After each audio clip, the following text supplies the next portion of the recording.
Kita lanjut ya.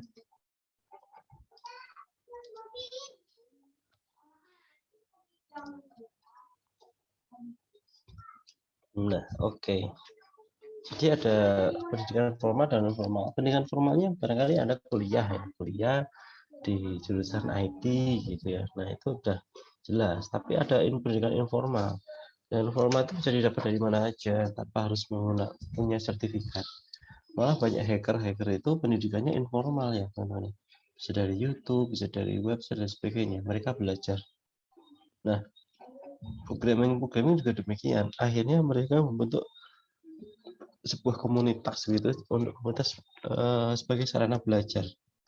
Nah, tapi gitu ya, kalau misalkan Anda besok mau masuk menjadi seorang peranata komputer gitu ya, yang ngurusi tentang sistem informasi manajemen di Kementerian Keuangan misalkan, Anda harus lulus sertifikasi sebagai seorang peranata komputer yang akan dikeluarkan oleh BPS gitu. Nah, itu salah satu syaratnya.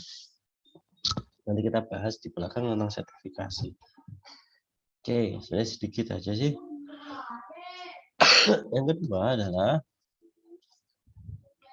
nah, berikutnya adalah satu kerjaan itu analisis sistem, di mana kerjaan ini itu mengidentifikasi kebutuhan bisnis dari sebuah organisasi, memproyeksikan sistem baru atau memperbaiki sistem yang sudah ada gitu untuk memenuhi kebutuhannya. Nah, jadi fokusnya pada identifikasi kebutuhan bisnis. Nah, untuk analis ini dituntut memiliki pemahaman tentang apa? Tentang proses bisnisnya, proses bisnis dan organisasi. Makanya, Mas, Mbak, kalian kan basicnya aset manager ya, manajemen aset. Anda tahu nih, misalkan contohnya lelang gitu ya. Lelang, lelang itu begini. Nah, ternyata bisa loh dibikin aplikasi lelang. Misalkan kan, meskipun sudah ada ya. Nah, itu apa namanya? Anda bisa punya pengetahuan tentang proses bisnis ini atau punya pengalaman tentang proses bisnis ini. Nah, Anda bisa menjadi seorang analis sistem. Ya, nanti harusnya begini loh flowchart-nya, diagramnya gini. Kayak gitu. Kebutuhannya seperti apa, stakeholder-nya apa saja, siapa saja gitu. Nah, sebelum melakukan analis perlu untuk mengidentifikasi masalah, mendapat persetujuan untuk menjalankan proyek, mengidentifikasi stakeholder, menyiapkan rencana untuk monitoring proyek. Terus berikutnya ada fase analisis, gitu ya, menganalisis identifikasi masalah dengan detail, menentukan kebutuhan, menentukan kebutuhan mana yang penting, terus menciptakan dialog, menunjukkan bagaimana itu dapat berinteraksi dengan sistem yang ada, mengajukan pertanyaan ke pengguna tersebut untuk mengkritik daftar kebutuhan yang telah dibuat pada sistem yang ada sekarang ini. Nah, fase desain itu mendesain rancangan perangkat lunaknya, rancangan perangkat kerasnya, bagaimana interface-nya yang bagus, ya bisa enak digunakan oleh para pengguna.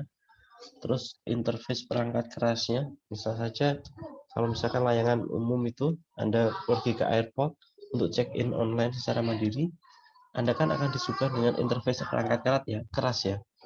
Ya, ketika masuk, ada boxnya bagus, warnanya merah, berarti punyanya apa itu namanya, Lion Air misalkan. Ada boxnya warnanya biru, oh ini punyanya si Garuda. Nah, itu kan interface ya, perangkat kerasnya. Jadi sebenarnya bukan hanya monitornya aja, tapi bagaimana menyembunyikan desain, menyembunyikan CPU-nya, menyembunyikan memorinya agar tidak terkesan berantakan.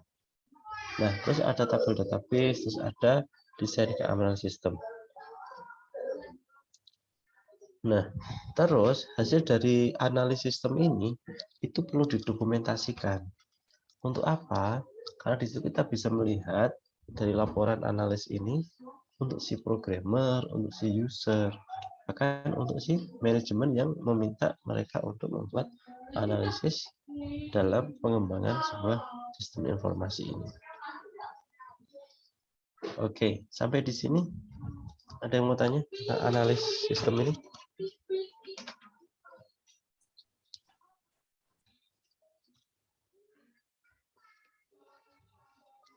Saya mau tanya, Made Indah? Izin Pak, boleh dijelaskan nggak Pak yang di bagian analisis sistem yang mengidentifikasi stakeholder itu Pak? Oke, ya. Terima kasih sekali. Stakeholder. Stakeholder itu siapa sih sebenarnya? Halo? Gimana? Bisa pengguna, user, sama di lingkungan sekitar gitu Pak. Ya, stakeholder itu seluruh pemangku kepentingan. Misalkan, apa ya? Portal aja, portal pakai instan yang kita gunakan lah ya, gambarnya. Siapa sih stakeholdernya? Mahasiswa, dosen, Dan ada lagi?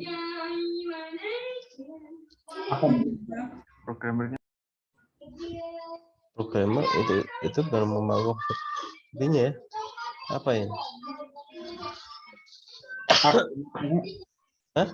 Akademiknya. Stakeholder itu yang akan menggunakan aplikasi ini. Apa tadi? Dosennya, mahasiswanya, terus lembaga. dari adminnya, maksudnya kayak BAK kan gitu ya. Kalau Pak Rahmadi butuh nggak? Hah? Ya Pak Rahmadi butuh juga ya untuk ngawasi ya. Nah ini teman-teman, ini semuanya stakeholder, semuanya yang akan terlibat menyentuh sistem informasi ini adalah stakeholder. Nah itu harus kita analisis. Jadi bukan hanya tadi apa, misalkan kalau dari portal aja bukan hanya mahasiswanya sama dosennya doang yang terlibat di sini. Banyak loh stakeholder di kita itu banyak. Mahasiswa, dosen, administrasi, perpustakaan barangkali. Nah, ya kan? Nah, itu stakeholder yang ada termasuk barangkali prodinya. Ya, kalau di portal kan prodi juga tersambung. Gitu. Nah, di dalam setiap aplikasi itu pasti punya stakeholder. Nah, itu harus benar-benar diidentifikasi. Jangan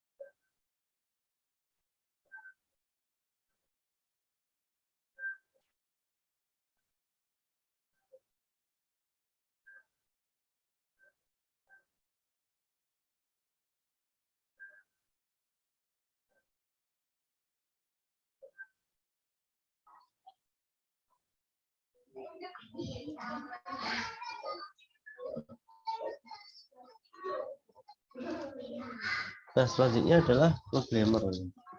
Nah, dia itu mengembangkan sistem ini. Dia menggunakan rancangan desain yang telah dibuat oleh sistem analis sistem tadi. Nah, dari dokumen-dokumen tadi dibuatlah sebuah ditulislah dalam bahasa pemrograman. Dari situ terbuatlah sebuah aplikasi seperti ini. Ya, itulah programmer. Ini biasanya paling terkenal ya programmer gitu ya. Nah, setelah itu ada computer engineering. Engineering ini yang pertama hardware engineering, software engineering, system engineering, sama network engineering. Nah,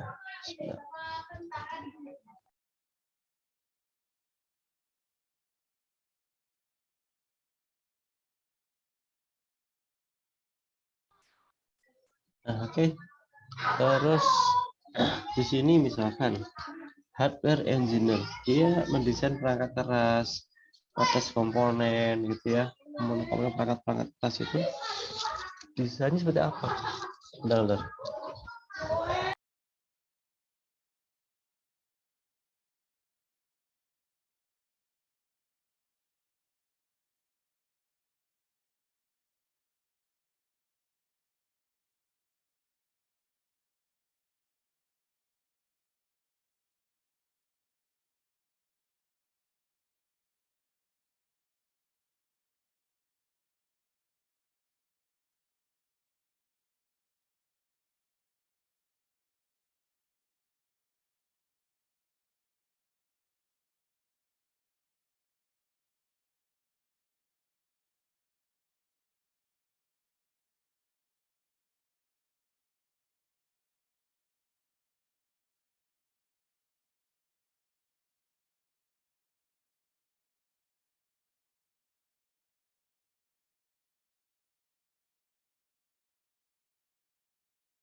Ya, mohon maaf teman-teman ya.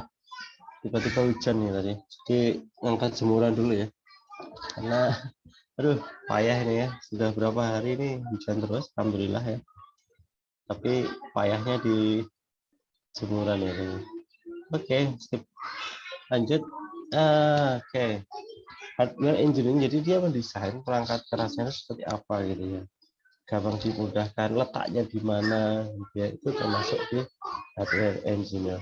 Terus kalau yang softwarenya ya isi dari situ, interface-nya bagaimana, enak nggak dilihat, warnanya bagaimana. Nah, terus ada network engineering, itu dia merangkai seluruh jaringan dari setiap device-device yang ada itu, mau pakai network bentuknya WiFi, wireless, atau pakai kabel. Nah, terus ada satu sistem engineering. Nah, itu dia menghubungkan antara hardware, software, sama network ini. Dia membuat sebuah sistem itu bisa digunakan untuk ya mengembangkan apa yang sudah dibuat oleh para programmer itu. Ya, gitu ya. Jadi semuanya harus berperan, punya peran gitu ya dalam membangun. Ya, apalah artinya aplikasi kalau tidak ada network ya, gitu kan ya. Ibaratnya kita punya handphone Android tapi nggak ada sinyal, gitu. Kita bisa nih akses Zoom gitu ya, tapi nggak ada koneksi internet. Nah, itu kan masalah di network engineering. Itu. Terus selanjutnya kita ngomongin tentang para pendukung operasional administrasi sistem informasi. Yang pertama adalah komputer operator gitu ya. Nah ini juga ini yang ngawasin ya mainframe, server dan sebagainya, mengolah, menyediakan listrik gitu ya, koneksi internet dan sebagainya. Nah ini operator komputernya mesti ada yang seperti itu. Terus ada database administrator. Orang ini mendesain, mengatur database dalam suatu organisasi. Oke. Terus ada help desk. Help desk ini adalah orang yang berada di belakang layar gitu ya, mencoba menyelesaikan masalah yang timbul dalam pengoperasian sistem. Jadi ketika ada pertanyaan ya, dia kirim ke apa namanya via email atau langsung telepon. Nah itulah bentuk dari helpdesk ini. Terus yang terakhir adalah trainer. Trainer ini adalah orang yang memberikan pelatihan, di mana hasilnya nanti outputnya akan muncullah knowledge ya, skill dan attitude dari para pengguna ini, pengguna dari sistem informasi. Nah, trainer ini penting juga ya, ketika apalagi digunakan ketika pas baru-barunya sebuah aplikasi itu dibangun. Nah, itu mereka sangat butuh trainer karena mereka pengen tahu ini caranya gimana sih. Nah, jadi biasanya makanya ketika ada aplikasi baru itu biasanya ada sosialisasi, ada pelatihan dari aplikasi tersebut.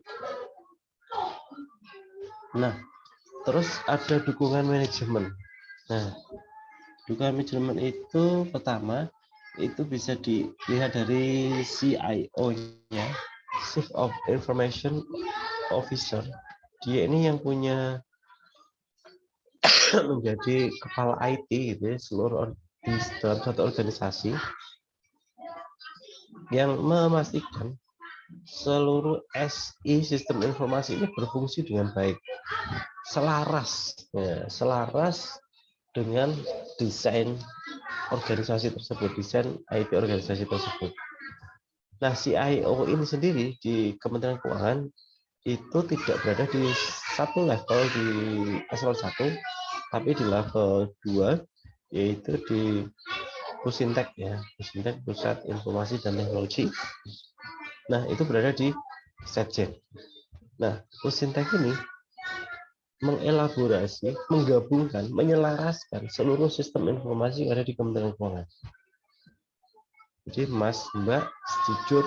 Jadi sistem yang ada di Kementerian Keuangan ini itu terbilang banyak yang masih terkotak-kotak dan tidak bisa diintegrasikan sampai sekarang.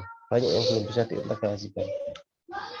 Nah, ini penting ya, CIO ini bagaimana dia menjadi dewan juri menentukan mana aplikasi yang atau sistem informasi yang lanjut di-upgrade atau mana yang sistem informasi yang udahlah disuntik mati aja diganti sama sistem yang baru. Itu. Terus ada manajer fungsional. Ini berada di bawah CIO, mengatur fungsi lebih spesifik, jadi membantu CIO ini. Terus ada ERP manajemen. Jadi ini kalau misalkan di sebuah organisasi itu ada ERP-nya. Nah, ada project manager ini ketika membantu membangun ya. Terus ada information security, ini tim pengamanan dari dari sistem informasi itu. Dan ada pula peran-peran baru seperti data scientist, cloud engineering, dan lain sebagainya. Oke, dari sampai sini ada yang mau ditanyakan?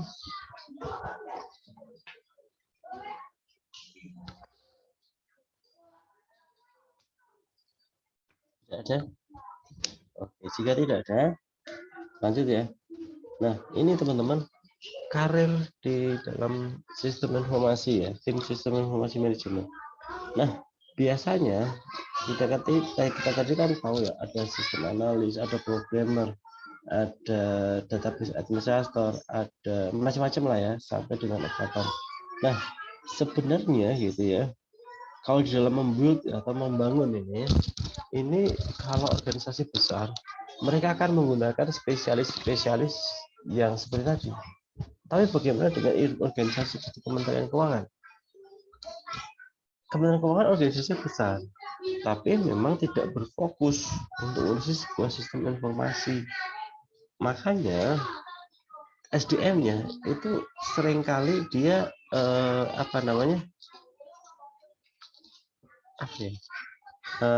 palu gada atau ya multitasking lah gitu. Menjadi sistem analis, menjadi programmer, menjadi administrator, menjadi helpdesk juga, user mungkin orang lain, bisa user juga, kayak gitu. Jadi kayak multitasking. Nah, itu yang menjadi beban berat ya bagi teman-teman perangkat komputer khususnya, atau teman-teman yang berada di struktural yang ngurusin sistem informasi manajemen. Tantangan ya teman-teman. Nah, terus tadi ngomongin tentang sertifikasi, kita udah bahas di awal tadi ya, sertifikasi. Karena dalam pendidikan itu bisa formal, bisa informal. Maka silakan kalau Anda misalkan masuk dalam ingin berprofesi dalam dunia IT ini, Anda paling tidak harus punya sertifikasi. Ya, agar apa? Diakui. Karena sertifikasi itu menjadi kunci jawaban kepada orang atau pengguna kita gitu ya, pengguna jasa kita, untuk mengetahui oh ternyata kamu bisa ini, bisa ini, bisa ini, oh berarti cocok gitu. Nah, terus menurut Everett Hoyer gitu ya teman-teman,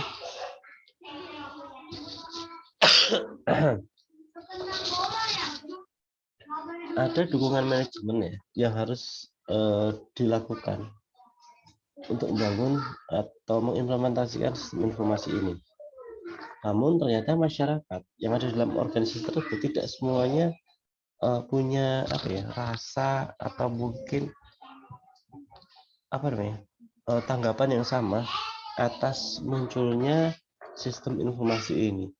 Makanya ada 5 perbedaan ya, ada penggolongan 5 golongan, di mana yang pertama adalah inovator, yang kedua adalah pengadopsi awal, ketiga mayoritas awal, keempat mayoritas terlambat, dan yang kelima adalah lambat. Nah, inovator ini adalah individu yang mengadopsi teknologi baru. Jadi ketika ada teknologi baru, langsung dia pakai. Gitu. Dia ini rata-rata si anak muda gitu ya. Terus secara ekonominya mapan, biasanya punya visi yang bagus dan sangat ya take risk gitu ya, suka mengambil risiko. Karena apa? Adopsi teknologi baru ini bukan tanpa ada risiko ya, malah risikonya besar sekali ya. Ketika menjadi seorang di golongan inovator ini, udah dia mikirnya kiri aja tentang risiko. Yang penting dia coba dulu.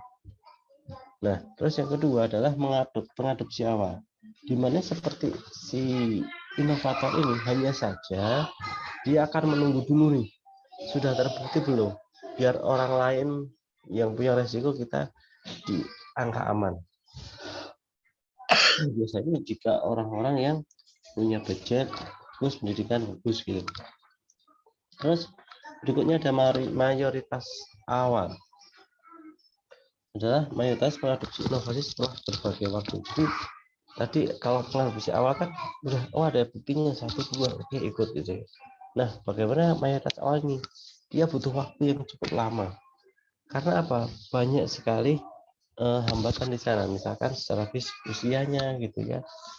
Dia pengen gitu ya. Istilahnya semangatnya muda tapi apa daya gitu ya. Karena fisik sudah tidak mendukung. Ya, mau nggak mau. Tapi itu bagus masih mayoritas awal ya. Tapi kalau misalkan mayoritas terlambat, nah ini sudah dikatakan terlambat ketika masyarakat secara luas sudah menggunakan itu dan dia baru nyadar oh ternyata itu bisa menggunakan itu. Nah itu sebenarnya terlambat. Terus yang terakhir adalah individu yang terakhir mengadopsi suatu nilai. Nah biasanya udah kepepet nih. Kalau sudah kepepet gitu ya, biasanya individu-individu dalam kelompok yang lambat ini mereka mau nggak mau harus switch gitu ya, harus ganti, harus ikut. Nah ini kan ngeri ya. Dulu pernah aplikasi Gojek misalkan di awal-awalnya dulu kira-kira bagaimana? Apakah drivernya sudah banyak? Karena masih banyak yang nunggu, wait and see dulu gitu kan. Banyak inovator-inovator dulu gitu ya. Tapi kalau misalnya adalah nggak apa-apa gitu ya, rugi nggak masalah gitu ya. Nah kalau udah kayak gitu, bismillah lost doll gitu ya, itu bisa menjadi seorang inovator gitu. Nah bagaimana dengan orang yang mengadopsi awal ya? Dia nunggu waktunya ya, atau pengadopsi awal ini dia nunggu dulu nih. Dulu kan pernah ada apa namanya opang ya, ojol pangkalan ya bukan ojek pangkalan, opang ya. Nah itu waktu itu di awal ini waduh banyak yang secara terang-terangan itu nggak suka sama hadirnya Gojek. Jadi ada intimidasi oleh para opang ini terhadap orang-orang Gojek, misalkan lewat gitu ya disurain gitu. Atau mungkin dilemparin sendal sebagainya, itu pernah terjadi gitu. Tapi ketika ini sudah terbukti itu sudah lumayan banyak orang yang ikut bergabung di dalam Gojek ini satu contoh aja. Terus lambat laun lama kelamaan lebih banyak lagi. Lambat laun lagi ketika masyarakat sudah menggunakan ojek pangkalan, sudah menggunakan aplikasi gitu, muncullah mayoritas terlambat ini. Kenapa dikatakan terlambat teman-teman? Sebagai contoh Gojek tadi, kenapa terlambat? Kan nggak masalah kan, rata-rata masyarakat sudah pakai gitu. Terlalu banyak. Terlalu banyak, akhirnya apa, kompetitornya udah terlalu banyak ya. Kalau dulu ada cerita gitu ya, yang ikut-ikut di apa namanya golongan-golongan awal di Gojek gitu ya, itu katanya pernah bisa dapat loh sehari itu 500 bahkan 1 juta loh. Keren banget ya. Sampai sekarang bagaimana? Naudzubillah. Masyarakat penggunanya banyak, oke, masyarakat penggunanya, tapi ingat kompetitor juga banyak. Ada Grab, ada apa namanya Orange itu, lupa saya. GoFood Pak sekarang. Maxi, ya, gitu kan, dan sebagainya. Nah, ini yang penumpang mas. Nah, itu kan sudah terlambat, kompetitornya banyak, gitu kan. Terus kompetitor di dalam satu organisasi juga banyak, akhirnya terlambat. Itu. Jadi sekarang untuk mendapatkan 500 sehari aja udah bagus banget gitu. Kenapa? Sudah banyak kompetitornya. Nah, terus yang terakhir lamban. Nah, ini lamban ini sampai sekarang dia udah nggak mau pakai aplikasi nih contohnya gitu. Masih banyak nggak? Masih banyak. Alasannya apa? Macam-macam. Udah enakan inilah tinggal mangkal ya kan. Nggak ngapa-ngapain, mangkal nanti datang sendiri ya. Karena mungkin berprinsip ya rezeki itu akan didatangkan oleh Allah Subhanahu wa taala. Jadi arah yang tidak disangka-sangka, wis diem aja lah dapat lah. yakin gitu ya. Gitu ya. Jadi udah usahanya cuma diem berdoa gitu aja. Ya, itu yang bagus. Tapi banyak juga yang diem malah main kartu gitu ya, main catur kayak gitu. Gojek-gojek pangkalan. Nah, itu fenomenanya kayak gitu. Nah, itu teman-teman. Sampai di sini ada yang mau tanyakan?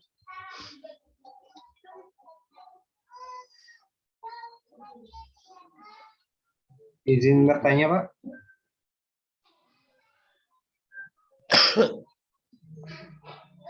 Silakan.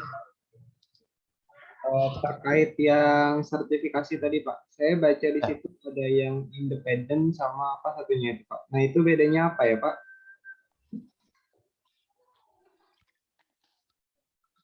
Independen itu maksudnya swasta, Mas. Karena saya share ya.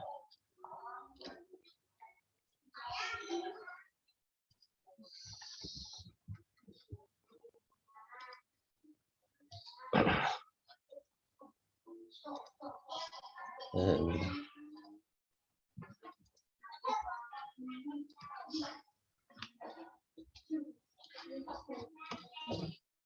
Jadi independen itu, saya share dulu ya bahan tayangnya ya.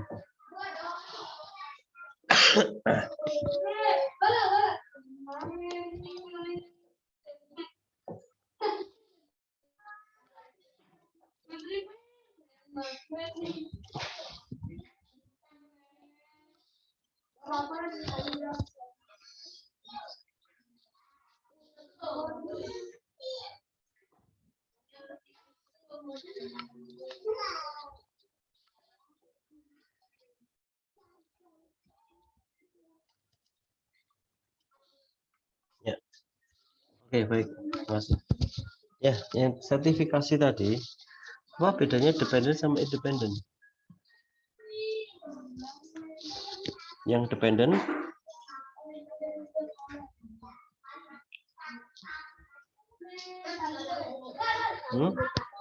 yang dependen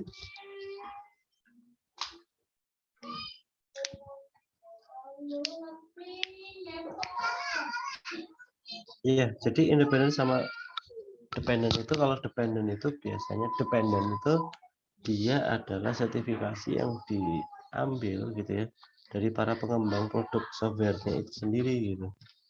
Itu dependen, jadi dia udah kayak nyangkok jadi satu kan gitu.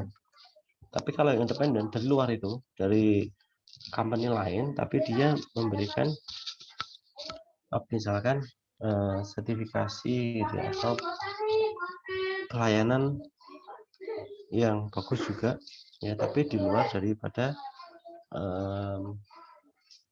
bisnis asli dari software itu. Misalkan nih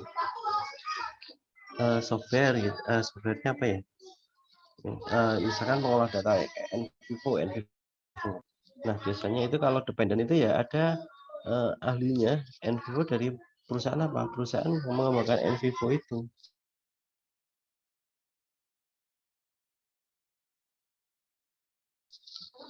Tapi kalau misalkan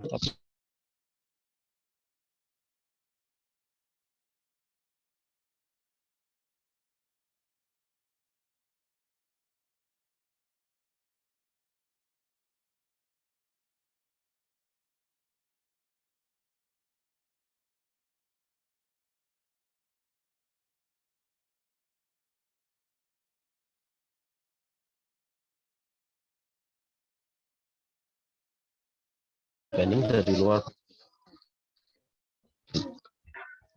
Ada yang mau tanya lagi?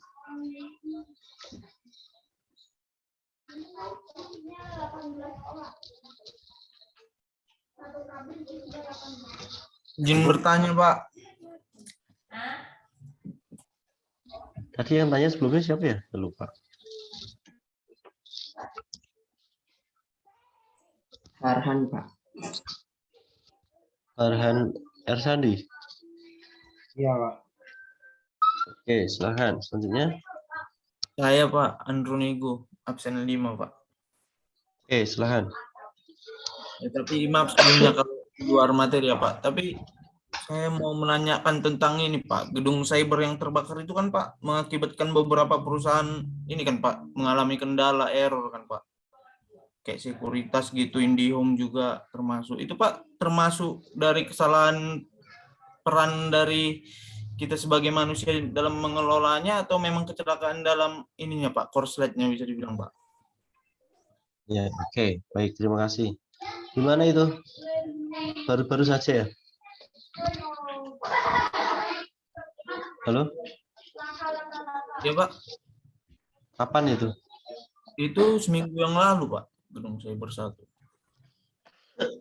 Nah, itu kira-kira gimana tuh? Kesalahan manusianya atau bagaimana?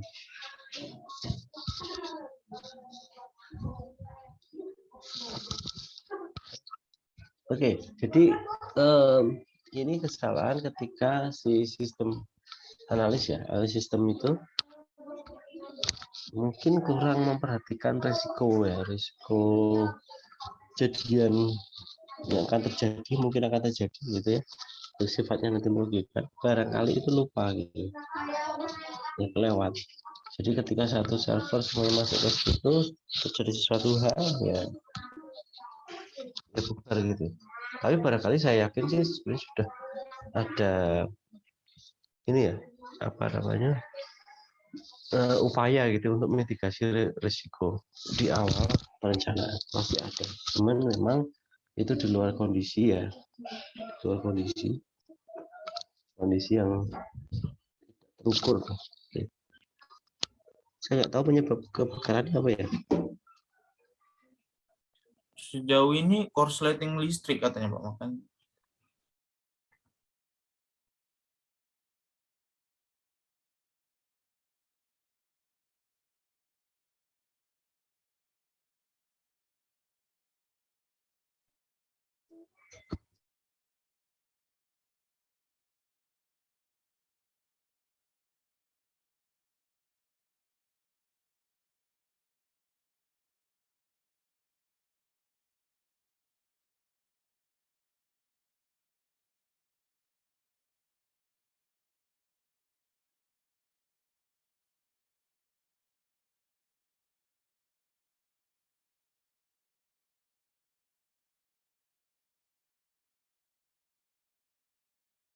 Oke, terima kasih Andra.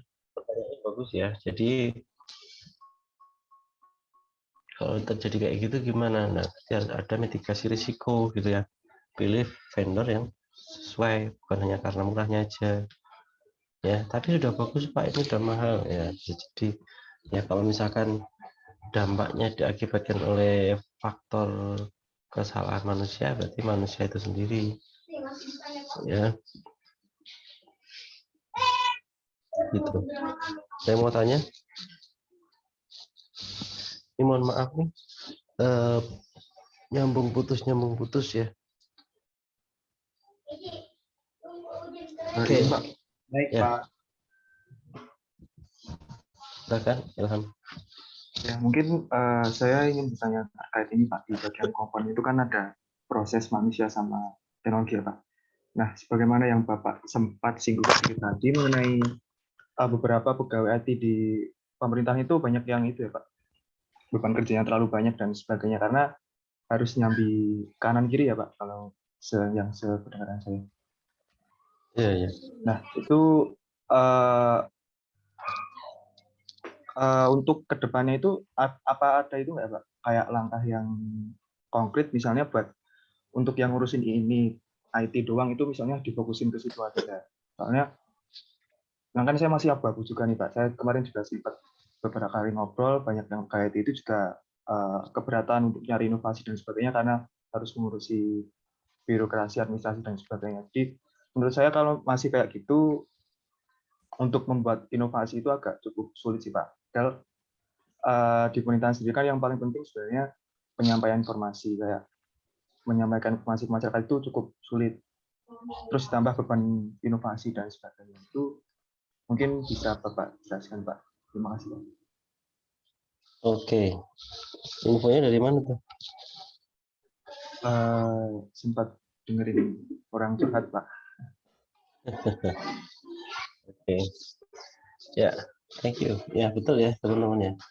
Kadang beban Kan makanya ada beban pegawai ya, beban pegawai itu seperti halnya tadi kan ada beberapa di tim rancang bangun sebuah sistem informasi ya, ada sistem analis, ada programmer, ada apa tadi administrator, ada helpdesk sebagainya. Nah itu di back stand sendiri gitu ya, itu dirangkap itu aja gitu. Jadi yang menjadi sistem analis itu si A gitu ya, nanti programnya juga si A, terus nanti yang atas juga si A gitu, administrasinya juga si A dan sebagainya. Nah itu sebenarnya tidak bagus gitu ya. Mengapa? Karena nanti akan apa nih? Akan tumbuh apa ya? Jadi ketergantungan pada orang-orang tertentu gitu. Satu, yang kedua tingkat ketelitian, tingkat inovasi karena mungkin udah lelah capek gitu ya. Kayak misalkan gini aja deh. Kalian bikin KTTA, tapi kalian juga yang nanti diminta untuk menilai. Kira-kira gimana? Kalian yang bikin KTTA, kalian nanti yang diminta untuk mereview, kalian nanti juga yang harus menilai. Kira-kira gimana nih?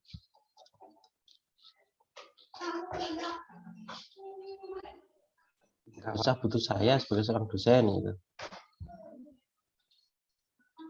Ya wis lah, yang penting jadi gimana?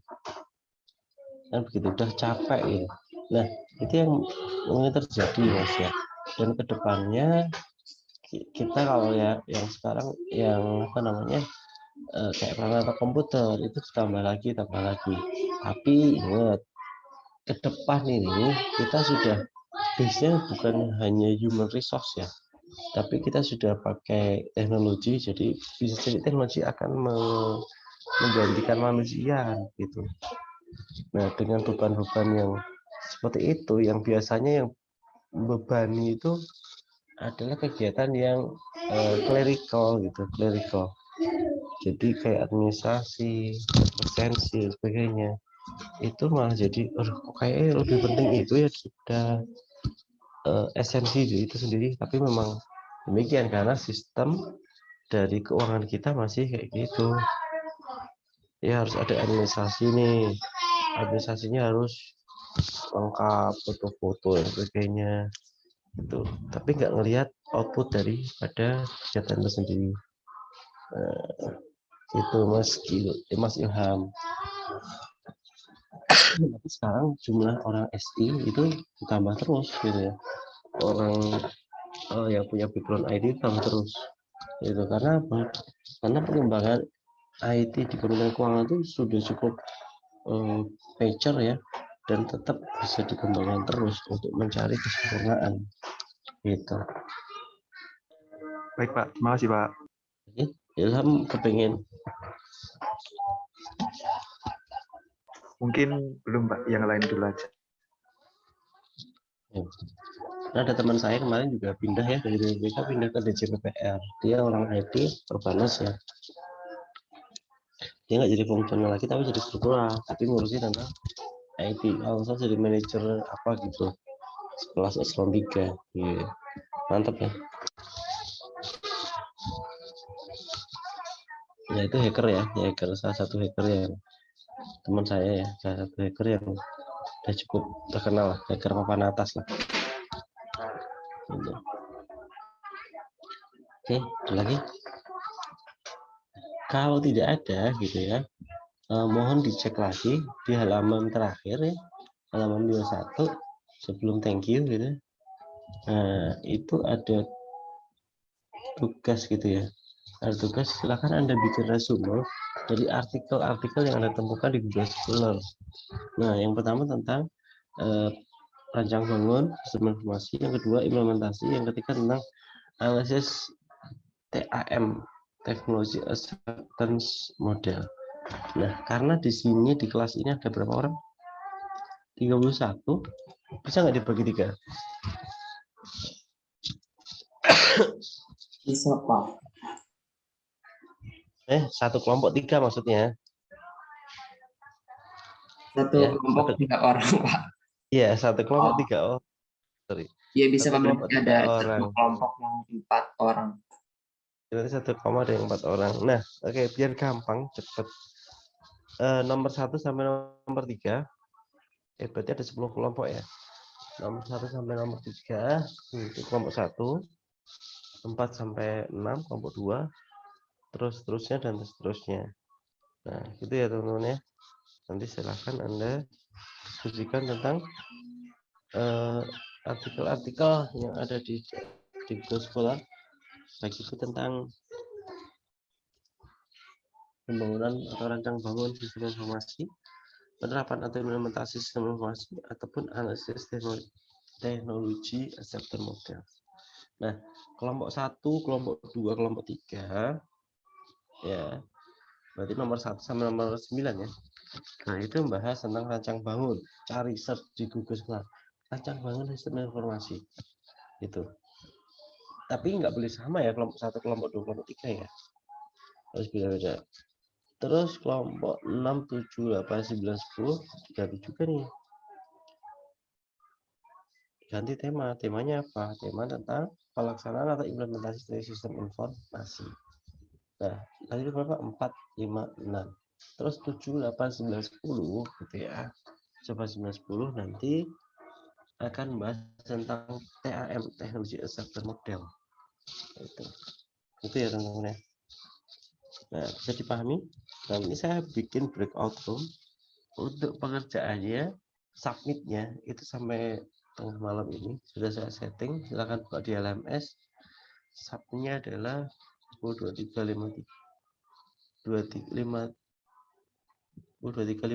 ya. Nah, nanti silakan disubmit sebelum itu. Bentuknya bebas formatnya. Ya. Nah, cuma jangan sampai ada teman kelompok lain itu membahas yang sama. Bisa dipahami? Bisa dimengerti? Berarti Halo? untuk outputnya itu bebas ya Pak, formatnya mau apa aja. Ya, bebas. Baik Pak. Ini saya sudah bikin roomnya, silahkan Anda masuk ke room masing-masing. Tunggu. Ya, nanti komunikasikan ke teman yang lain, jangan sampai temanya sama. Oke, silahkan.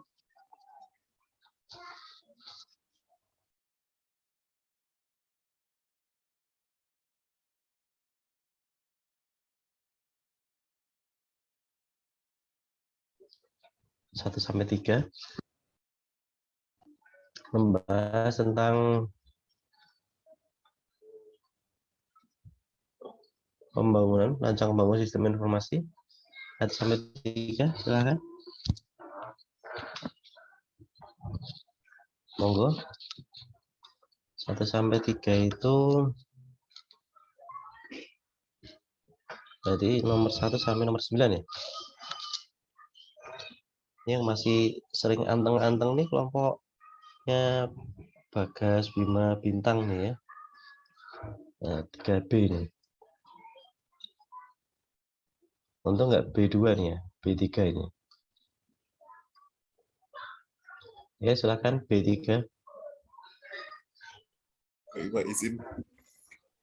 Jadi kami itu membahas tentang rancang bangun sistem informasi manajemen arsip untuk Rumah Sakit Bedah Surabaya. Jadi dia itu sistem informasi ini berbasis web. Latar belakangnya perlunya ada sistem informasi ini sebenarnya karena rumah sakit kan selain juga dia untuk pelayanan kesehatan, nah, dia itu juga ada kegiatan-kegiatan yang non-medisnya, seperti salah satunya itu kegiatan surat menyurat. Nah, jadi sejauh ini kegiatan surat menyurat itu masih semi komputerisasi. Maksud semi komputerisasi di sini itu adalah pembuatan surat ini memang digunakan dengan komputer, namun untuk penyimpanannya ataupun penata usahaan dokumen-dokumen ini itu enggak rapi dan juga sering hilang. Jadi kalau diperlukan itu butuh waktu yang lama untuk mencari dokumen tersebut atau juga mungkin dokumen itu emang udah betul-betul hilang. Jadi menyulitkan untuk masalah persuratan. Selanjutnya, walaupun udah ada sistem informasi kearsipan, namun ini juga masih belum mengakomodir kebutuhan dari Rumah Sakit Surabaya ini, karena kebutuhan yang paling utamanya itu pihak rumah sakit itu menginginkan adanya tata letak kearsipan dan juga bisa menentukan masa kadaluarsa untuk setiap arsip dan dokumen. Nah, maka dari itu, dalam pengembangan sistem informasi ini, model pengembangan yang dipakai itu melalui model pengembangan waterfall, yang mana waterfall ini secara ringkasnya ada 5 tahap. Jadi, misalnya untuk mengerjakan tahap kedua, itu harus tahap pertama itu harus sudah selesai terlebih dahulu, baru bisa tahap kedua, baru lanjut 3, 4, dan 5. Mungkin seperti itu kalau dari saya. Untuk teman-teman yang lain mungkin ada yang mau ditambahkan, Bintang dan John Bagas. Hasil rancang bangunnya gimana? Hasil rancang bangunnya bagaimana?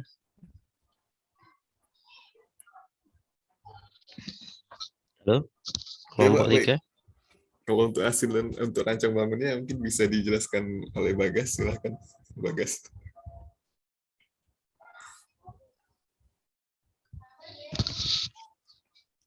Halo, Bagas?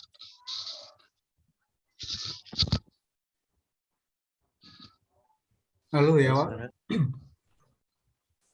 Kan hasilnya bagaimana? Oke, Pak. Ini di sini berupa ini, Pak ya.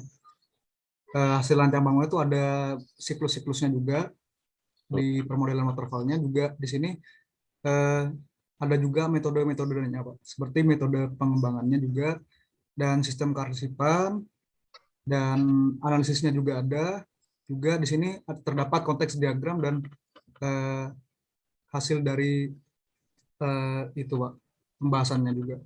Nah, di hasil pembahasannya juga terdapat form input data arsip masuk, ada form lihat data arsip masuk, form disposisi arsip, form penjaminan arsip, form resensi arsip, dan form surat laporan. Ini, Pak. Jadi intinya di sini itu simpulannya berdasarkan implementasi di evaluasi ini. Jadi website itu dapat digunakan untuk mengelola arsip masuk dan arsip keluar. Juga Berarti basisnya website ya? ya, basisnya website, Pak. Terus itu berarti aplikasi sebenarnya udah ada sebelumnya? Atau benar-benar baru? Yang lama Sebenarnya tidak digunakan? yang sebelumnya udah ada, Pak. Misalnya kayak sistem informasi kearsipan Simarsip, nah itu udah beredar, Pak. Tapi di sini kan dia itu masih ada kekurangannya, Pak. Jadi mungkin ini lebih ke upgrade-nya aja sih, Pak, untuk memenuhi kebutuhan dari pihak rumah sakitnya, Pak. Grading ya. Nah, terus stakeholder-nya, identifikasi stakeholder-nya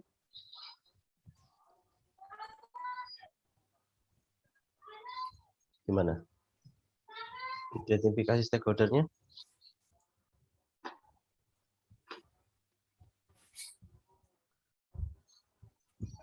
Sepertinya kalau untuk dari artikel ini, dari jurnal ini, itu nggak membahas tentang identifikasi stakeholder, Pak. Tapi kalau dari kelompok kami, mungkin stakeholder-nya itu lebih kepada pasien, terus pihak pengarsipan rumah sakitnya. Oh, mungkin itu itu aja sih, berarti Pak. pasien bikin surat juga gitu ya? Atau gimana tuh? Kalau arsiparis itu biasanya orang yang ada di karyawan ya, karyawan, terus petugas administrasi, sama manajemen. Ini termasuk ke ininya juga. Nah, ke mana? Ke kliennya, apa namanya? Pasien. Halo? Nah, nanti mungkin bisa digali lagi. Nah, ini ya perlu ya. Karena ini harus penting juga, ini kurangnya apa sih? Apakah stakeholder ini juga penting menggunakan ini? Si pasien juga menggunakan surat menyurat atau tidak gitu. Ya, nanti mohon dilihat kembali. Baik, Pak. Oke, baik dari flowchart-nya barangkali ada itu flowchart-nya. Ada nggak sih pasien gitu di situ? Flowchart-nya di bagian-bagiannya itu.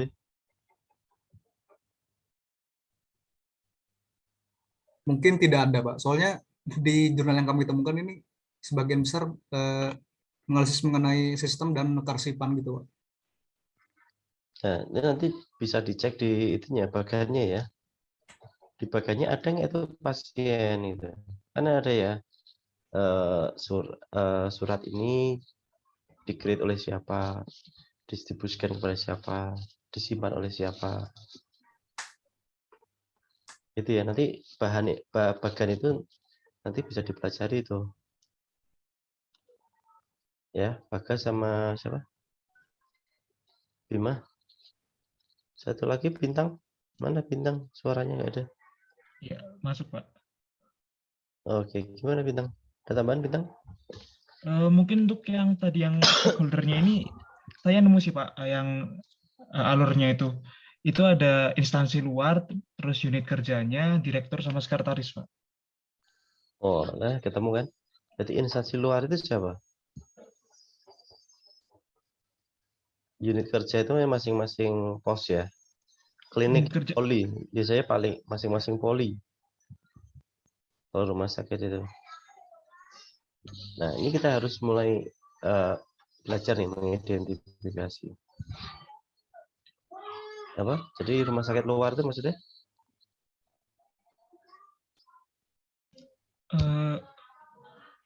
Di sini sih nggak dijelasin ya Pak untuk instansi luarnya itu siapa.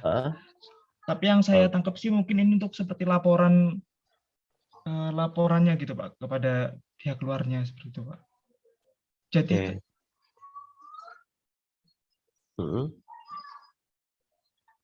ya sudah gitu Pak. Ini swasta apa negeri sih?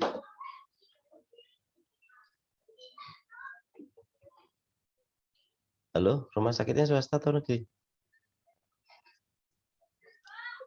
Sebentar Pak.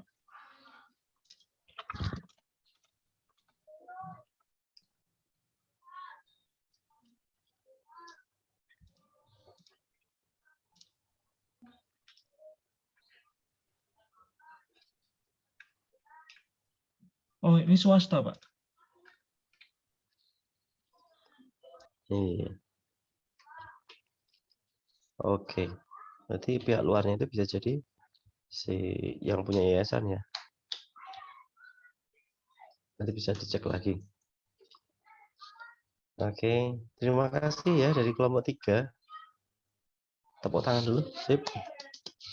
Ya, next dari kelompok berikutnya yang membahas tentang implementasi. Silakan.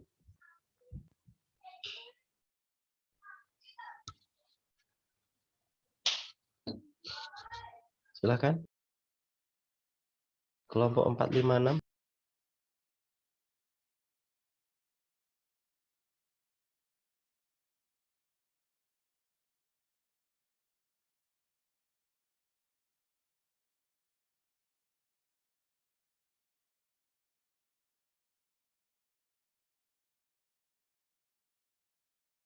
Oke. Ya udah, benar. Kelompok ini Krisya. Ini yang masih kurang ya. Cara ngomong nih. Krisya, Endria. Nah, silakan. Antara kelompoknya Krisya sama Endria. Krisya aja deh. Halo, ada Krisya, Dian sama Diva ya? Iya, Pak. Oke, silakan.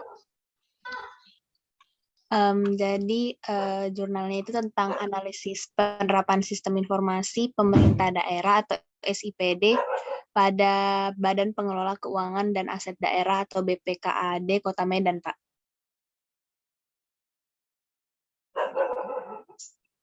Jadi pendahuluannya itu, sebentar Pak. Awalnya itu Kota Medan, khususnya BPKAD ini, pertamanya itu dia menerapkan SIMDA, Pak, atau Sistem Informasi Daerah.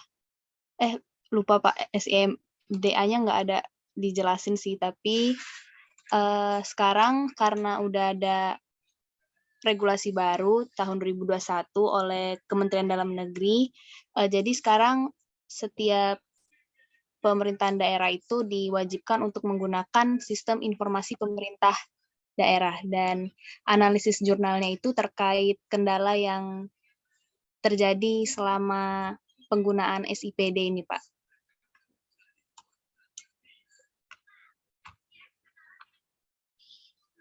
Jadi ini sudah digunakan lama ya, Mbak? Kenapa, Pak? Sudah digunakan lama. Kalau SIPD di sini baru tahun 2020, Pak, Permendagrinya. Oh. Penggunaannya tahun? Penggunaannya baru tahun 2021 ini, Pak. Soalnya jurnalnya baru keluar 2 Agustus 2021. Oke. Lanjut. Penerapannya bagaimana, Mbak? Mungkin kalau penerapan dijelaskan sama Diva, Pak. Ya Pak, izin melanjutkan ya Pak. Jadi setelah tadi yang dijelaskan oleh Chrisye, nah jadi di sini ada fokus penelitiannya nih. Nah jadi fokus penelitiannya bagaimana sih implementasi sistem informasi Pemda Kota Medan dengan menggunakan teori implementasi Van Meter dan Van Horn. Jadi kalau Van Meter dan Van Horn ini itu mengukur standar dan sasaran kebijakan atau ukuran dan tujuan kebijakan. Kemudian sumber daya, karakteristik organisasi pelaksana, komunikasi antar organisasi, disposisi atau sikap para pelaksana, serta lingkungan sosial, politik, dan ekonomi. Gitu, Pak.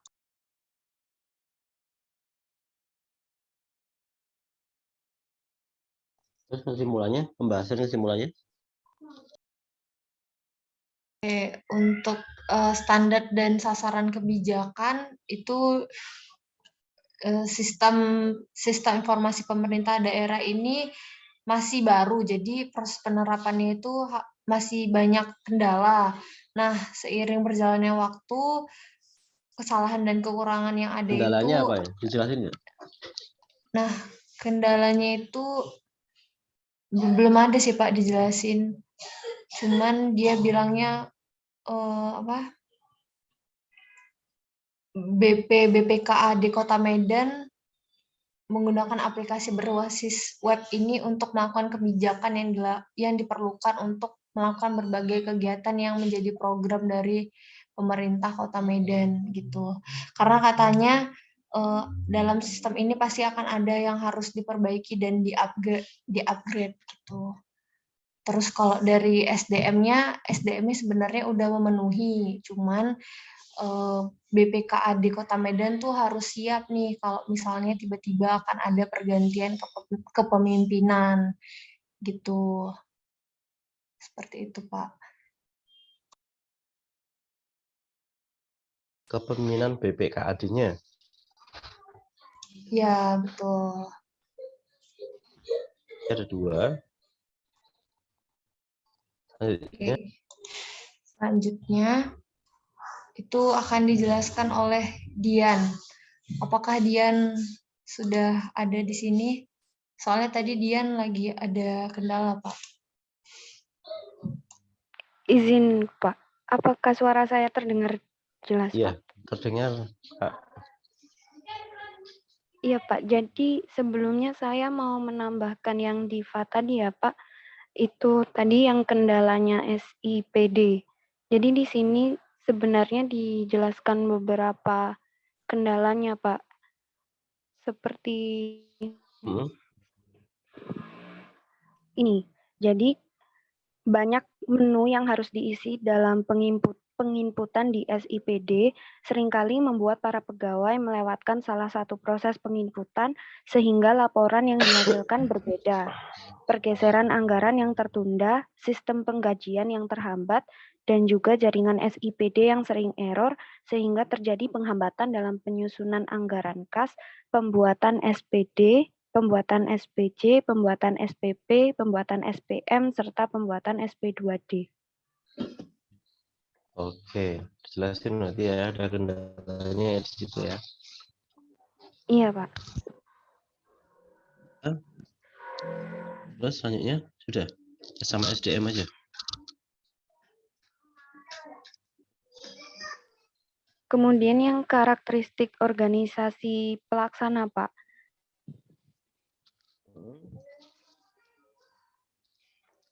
Di sini Jadi budaya kerja. dijelaskan ya, kenapa, Pak? Jadi kayak budaya kerja gitu ya. Iya, Pak. Jadi pemerintah Kota Medan dalam hal ini BPKAD itu sebagai penanggung jawab dalam proses implementasi, di mana orang yang terlibat di dalamnya itu di jurnal ini dijelaskan harus mempunyai tugas untuk mewujudkan pembangunan agar kualitas perencanaan pembangunan daerah dan sistem keuangan daerah serta sistem pemeliharaan daerah yang lain termasuk sistem pembinaan itu bisa terintegrasi dengan baik, gitu, Pak. Terintegrasi dengan baik itu dengan apa, Mbak? Itu jelasin nggak, Pak?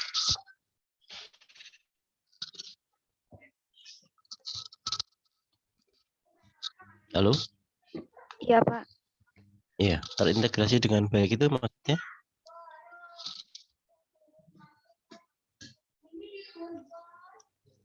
Kalau menurut saya di sini terintegrasi itu maksudnya di ininya bukan Pak ya, di sistem informasinya ini yang baru ini, Pak.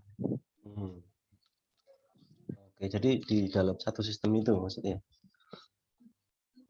Iya, Pak. Oke, baik.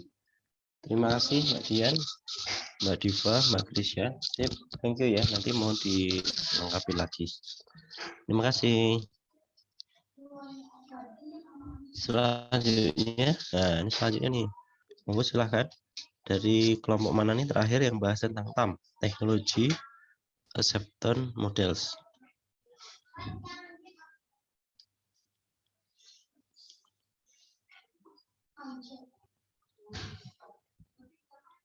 Halo, yang masih sering diem ini kok mulai ini nih. Radityo, ini jadi satu nggak nih? Radityo, Safira, Salsabila. Halo?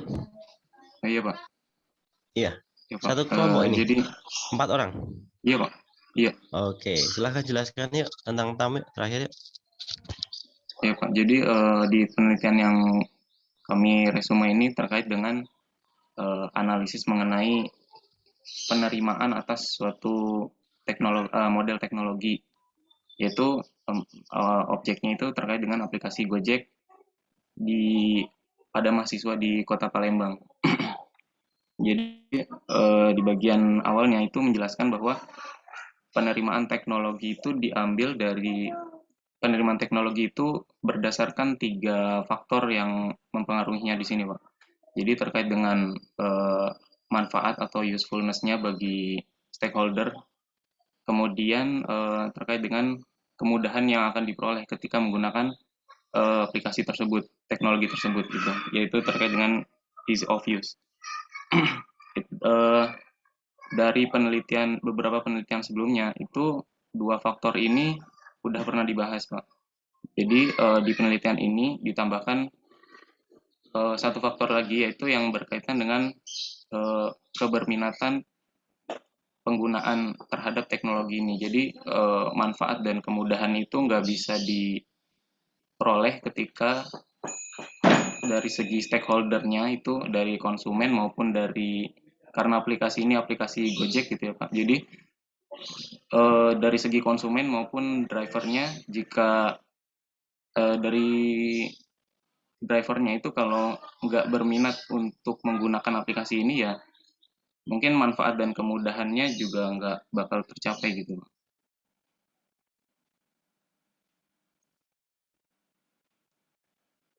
Mungkin gitu, Pak. Ini kan pakai responden ya? Pakai sepertinya, Pak. Itu di bagian metodenya sih, Pak. Oke, silakan lanjutin.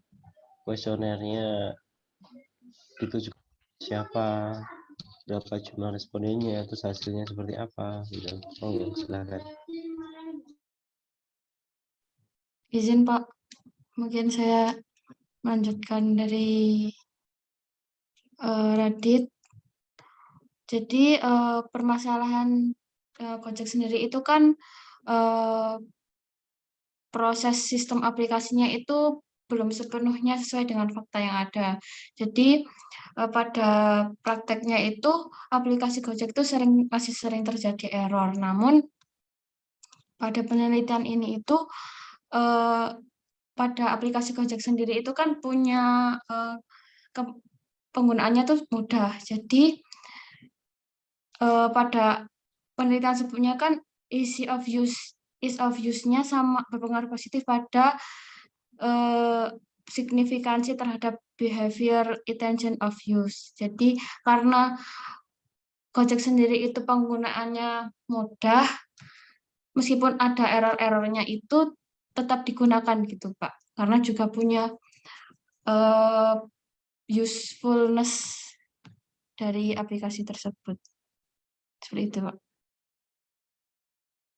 Jadi dua faktor tadi bersignifikan ya. Sama tadi satu faktor lagi keberminatan gimana? Iya Pak, itu jadi dua faktor itu terkait dengan manfaat dan kemudahan yang akan diperoleh itu nggak bisa diperoleh gitu Pak. Nggak bisa diperoleh dari stakeholdernya, dari konsumen maupun dari ojek-ojek gitu yang mau jadi yang mungkin calon driver Gojek gitu nggak bisa peroleh karena ketika minat untuk menggunakan aplikasi atau teknologi tersebut nggak ada gitu. Jadi dua faktor yang manfaat dan kemudahan itu intinya nggak bisa diperoleh ketika minat untuk makainya itu nggak ada. Mungkin karena nggak ada waktu atau males males untuk belajar teknologi baru gitu. Oke. Ya, baik. Terima kasih. Ada lagi tambahan?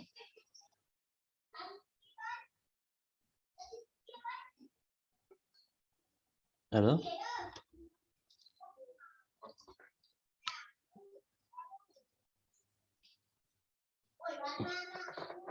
Oke.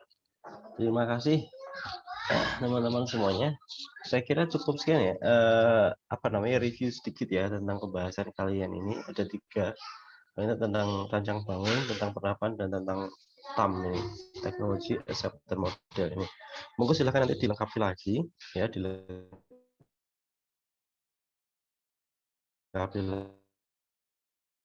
lagi dengan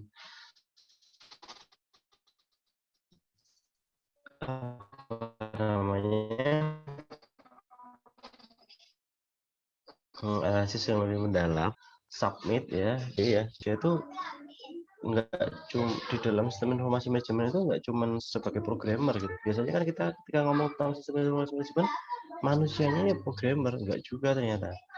Ada dari sisi analis sistem, programmer, administrator, hingga kepada user, termasuk manajer itu dia memaksakan bahwa kita harus menggunakan aplikasi ini. Ketika ada kendala bagaimana jadi perbaiki, ada kebijakan-kebijakan yang mendukung adanya sistem informasi ini.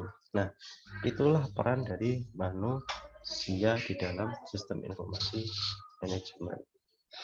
Oke. Ada yang mau tanyakan sampai di sini?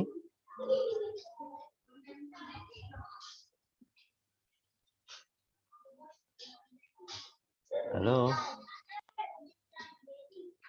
Ada mau tanyakan? Sepertinya Tidak belum ada. ada, Pak. Baik, jika tidak ada, barangkali kita cukupkan sampai di sini saja ya teman-teman pertemuan kita pada siang hari ini. Kita ketemu lagi di dalam pertemuan berikutnya di pekan depan insya Allah. Semoga kita semuanya selalu dalam kondisi sehat walafiat. Terima kasih teman-teman semuanya. Selamat siang, selamat beristirahat. Terima kasih Pak. Terima kasih Pak. Terima kasih ya. Oke.